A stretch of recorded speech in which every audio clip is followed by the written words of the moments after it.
Corey Holcomb finally realizes he's been the problem this entire time. Now, during this week's episode on the 5150 show, Corey Holcomb actually got a chance to apologize to both Jamie Foxx and Tiffany Haddish after seeing them both perform in front of 70,000 people at the SoFi Stadium. And that ain't me bragging on something. That's just me saying I've seen a lot of shit. So when I see you and you got that free heart to speaking, just like with singing, you got to have a free heart. Everything you hold back, dog, you holding yourself back. Remember that. People 100. Be worried about, oh, I don't want to do this, I don't want to do that. Now, there are some things that I've done that I regret. Like, I was at Joe Coy and Gabriel Iglesias concert. Mm-hmm. Yeah. They was at the SoFi. Yeah. And them motherfuckers had that motherfucker packed out. Yeah, they be tearing them it my down. guys, both of them. But I saw the brother Jamie Foxx. Hey. And from what I understand, I said some stuff about Jamie Foxx before. Now, this is what happens in comedy. Let me tell y'all who younger than me. If you ever say anything about somebody, the bad stuff is going to stick. The good stuff is going to go away. I think I played with Jamie Foxx, like, I be joking about backdooria stuff and stuff like that. But what I'm saying is, I've always thought Jamie Foxx was a great actor. Yeah. Amazing. Singer.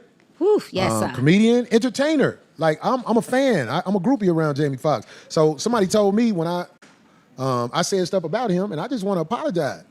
If I said something about Jamie Foxx that was bad, I mean, who's got the courage to say this? Because I think I've said this before.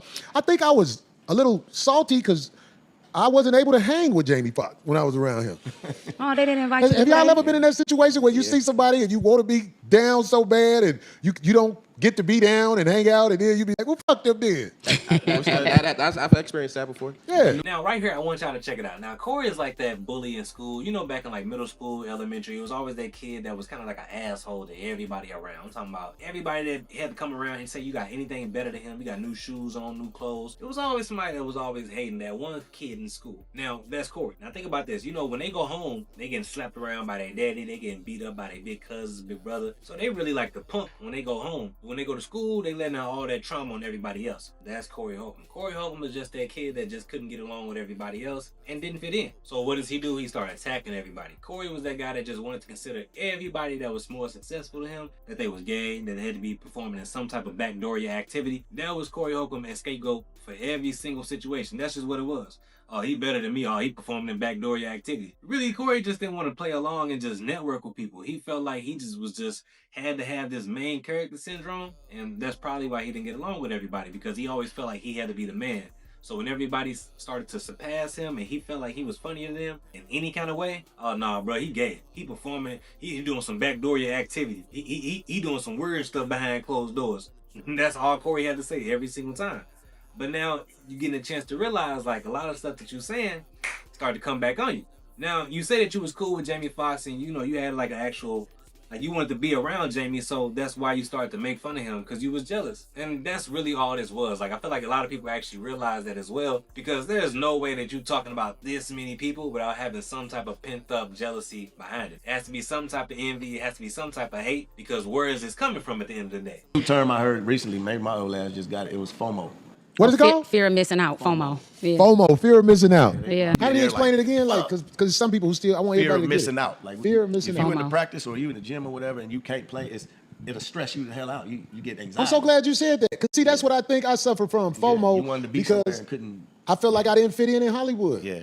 So I was like, maybe I was FOMO, fear of missing out. Yeah. Maybe that's what was wrong with me. Because, see, I'm feel like older. Corey. I should have been further along in this career. I don't really fool. It's too many shenanigans. Man, when I went to the concert with Joe Coy and Gabriel Iglesias, my old agent is their agent. That's crazy. Wow. Like, I was with the big agencies and all that shit, and I felt like I didn't fit in, so I was rebellious. But you got your own lane, though. I got my own lane, and I'm proud of it. Yeah, I'm proud of who I am. But I still should have tried to merge into Hollywood until Hollywood wasn't worried about me. Instead of me staying away like, fuck Hollywood, I don't need y'all. I should have tried to merge into it, and then eventually, look, check this out. This is important for y'all. Eventually, when they used to being around you and you used to being around them, the fear ain't there. See, right here, Corey actually trying to get us some game. Now, I hope they's actually paying attention and listening. So y'all see Darlene and Craig not on stage with him. He got these other co-hosts on stage. So hopefully they actually listening to what he's saying, because that was the reason for Corey's downfall at the end of the day. Corey didn't have as much success when it comes to movies and doing things like that because he was always just down talking to everybody. Every time somebody was doing better than him, he was hating on them. He was dissing them because he was just hating from the outside of the club and just mad because he couldn't get in. You know what I'm saying? That's just what it is. And that's just what happens when you start to just become become, I guess, older, and you start to realize, like, dang, man, all that hating I was doing, it ain't helping me at all. And when you start to burn all these bridges, that's what happens at the end of the day. They always tell you that your network is better than your net worth. That's a real thing. Who you know and, like, the people that you connect with gonna get you through so many doors, more than your money can get you through the doors, more than your brain can get you through some doors, more than any type of degree. Now, Corey also ran into Tiffany Haddish as well. Now, y'all know back in the day, they had a big falling out because Corey actually feels like she had something to do with TMZ and that girl Christine Payne that he hit in the face. He feels like Tiffany Haddish had something to do with actually putting TMZ on that situation and making the story a big, big deal and making it bigger than what it was in his eyes. Now, at the end of the day, you put your hands on a woman, so that's a big deal at the end of the day. It is what it is. But Corey did feel like Tiffany Haddish had something to do with that. Power in a way. Wait till I tell you what has happened. Because I just kept it low. I've been sitting back watching like this. Tiffany Haddish stick the on me. And I wanted to lie and say she didn't. Oh, no. I didn't even know it was a problem with me and Tiffany Haddish.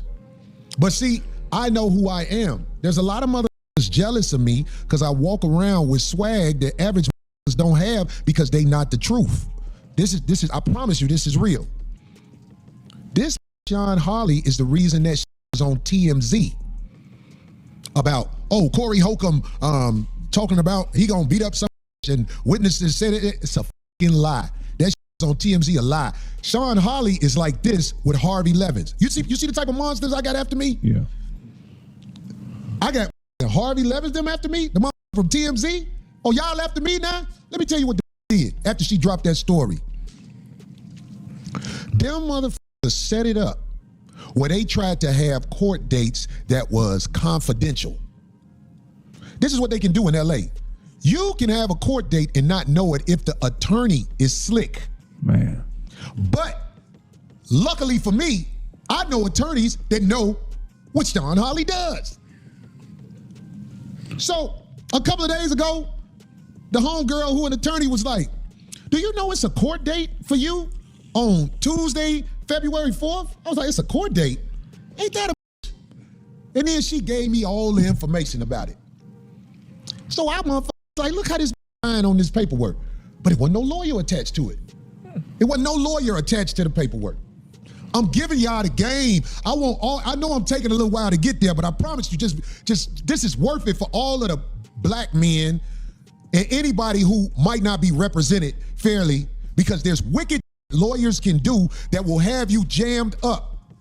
Before you know it, the Tiffany Haddish sicked on me, Sean Holly. Before I knew it, it was a motherfucking restraining order, a temporary restraining order out on me. Wow. And I didn't know nothing about it because they have been hiding this shit in the system because they can do that. No. They're being worried about it. They be like, oh, that's Corey, he cool. Yeah. And I'll be the same way with them. I realized that as I got older. And especially when I went to the concert. Because, Joe Coy, Gabriel Iglesias, them was my guys. Well, they still my guys. Yeah. And then when I was backstage and I'm looking at everybody and, if you just sold out, I think it was over 74,000 people in there. That's a big arena. That for a comedy show, I think that's the biggest comedy show in the history of California. No, I think it was the Dodger Stadium one. So it is 70,000. Yeah, what Gabriel Iglesias did at the Dodger Stadium was crazy, but I think this trumped it. Oh, okay. This topped it. Hey, shouts out to them. Gabriel's been putting in work for a long time. I remember at the old Ice House, before they remodeled it, they used to have a wall they dedicated to all his sold out shows. He had like over 1,000 of them motherfuckers. You know what else happened to me? That same night? What happened? Tiffany Haddish performed. Oh my God. Hey, shout out to Tiff. Tiffany Music Haddish or comedy? performed. And see, I remember Tiffany when she was just a kitten in the game. Yeah. You get what I mean when I say that? Yeah. So no matter what has happened or whatever, I was genuinely glad to see her performing in front of over 70,000 people. It's a treat to see your peers do their thing. And when I said, "Oh my God," because I felt like you was gonna say something. No, look, that's why I said, "Oh my God," at the beginning. I was when you was like, I'm doing a show next week, and I'm having Chris Spencer up here, and he's gonna talk to me about who I am in the eyes of Hollywood. He gonna get I told him, I said, let me know. He actually watches. He pays attention. He used to hoop with me. Yeah. I never thought Chris Spencer would be a hooper. Chris Spencer used to have game. He blew his knee out though. He used to be at my son's game. One of my son's old teammates, him and the daddy is really good friends. And Chris know the game. He watched the game. Chris' kids and my kids hoop together. His son hoop with my son and his daughter hoop with my daughter. And I used to have to coach sometimes when the coach got ejected from the games. So Chris and his wife and the family super cool. No, I mean, I was there because I used to coach anyway. But yeah, and shout out to Tiff Haddish. I mean, my thing is, it's hard being in these professions that are male dominated, and whatever the media or whatever drama Tiff have going on, Tiff stay with it. So shout out to her. She still look good and she's still doing her thing, and that's She not does look easy in this good, business. So I better Yeah. get this in because when I saw her, She I eating healthy. didn't even know if She this number was still good that I had on her. But I text her in SoFi, and I think the text went through, but she didn't know who it was. She So I ain't tried had to you send a saved. picture, but in SoFi, it was so many phones and stuff going on, the picture wouldn't go through. Oh yeah. But this is what happened, and I'm glad it happened. We went backstage. Phil was with me. Phil knew the promoters because Phil been in the game a long time. Phil know a lot of people. So when I got backstage, I saw the sister Tiffany Haddish, and I was like, that was me texting you. And she looked at me, and it was hesitation at first, but I really was like, I was happy to see Tiffany up there on that big stage. Yeah. Because that's a treat, man, to showed be able to be admiration. on She the deserves biggest comedy show in the history of LA. Yeah. And I told her, I said, grinded Tiffany, away there. I ain't tripping. I know it was like it was, but I don't even care what happened. I got love for you. I'm glad you went on stage. And she was like, Corey, I love you. And then I hugged her. That's what's and up. I'm That's through with good. that shit. That's grown. That's good. Come on, good I'm through with the shit. Yeah. I ain't got nothing going on with Tiffany or really, I can't, it really ain't a lot of people that I'm holding a grudge with. There's a couple motherfuckers I'll be like, get your whole ass out my face. We But all most got people, those. I ain't tripping on that shit, man. I got too much shit to do. I got be too many good signs. Yeah. That's a Because like these are some big time promoters. Yeah. And I was so, man, I was like, Phil, what the promoters say? Yeah. Yeah. They said, man, we want to do business with Corey Holcomb. That's good. They said, bring your Because I didn't even know I basketball. was going to get a chance to go to the back. Yeah. So, but because they know Phil, and, you know, they what's up. saw me, they was like, oh, shit. That works. And I was like, wow. I So feel it's, I feel like people fuck with you more than you giving yourself credit. I For. find that out every week, brother. Nah, people That's fuck what's I with up. find that out every week. I need to remember that it's more than what I know. because you attaching how you feel to the negative. Now, I don't know if nobody talked to Corey or he got a chance to actually sit down and just relax and actually think about everything that was going down. But whatever happened, regardless, I'm glad he is starting to take some accountability and realize, like, all this stuff has been your fault, bro. All that hating you've been doing, all that calling everybody backdoor you and everybody doing something gay. It was starting to get weird because how much you were starting to just obsess over that. Like, bro, I was looking back to episodes like 3 years ago, and that's all you were saying about Jamie Foxx. That's all you were saying about just anybody that was in the industry that was doing better than you. I hear these motherfuckers talk about what they did for licks. Right. I already know if you in Hollywood and you motherfucking working for real, you been violated. They ain't gonna let you have it without it. You ain't gonna be no motherfucking superstar without getting violated. Wow. Backdooria is real. God damn it. And all you stars who have been given press from the people, I ain't got to say no names. If you're not smart, please just be quiet. Some people are highly intelligent. Yeah.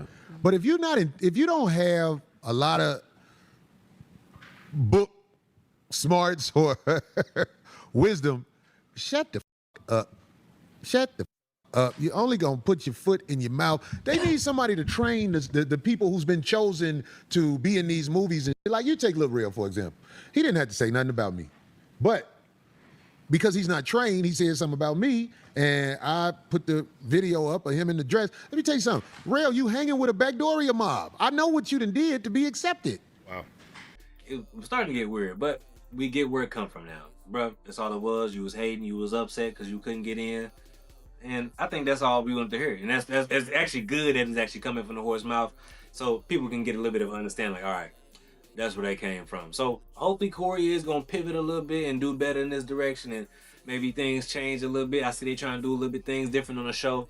So we're going to see. He said we're going to see him in some more movies, so maybe Corey going to start accepting some more roles and realize everything is not backdooria. You can actually get ahead in life just by networking. I'll tell you, man, Yeah. I know these niggas. Yeah, that's Fluffy, you been in the Joe game. Coy. Yeah, these my guys. Yeah, you watch niggas rise and fall. I didn't know Joe Coy had me in his book. I was all like, well, you know what I'm saying? I used to look out for Joe Coy before it popped. Nah, motherfuckers is selling out football stadiums. Wife material.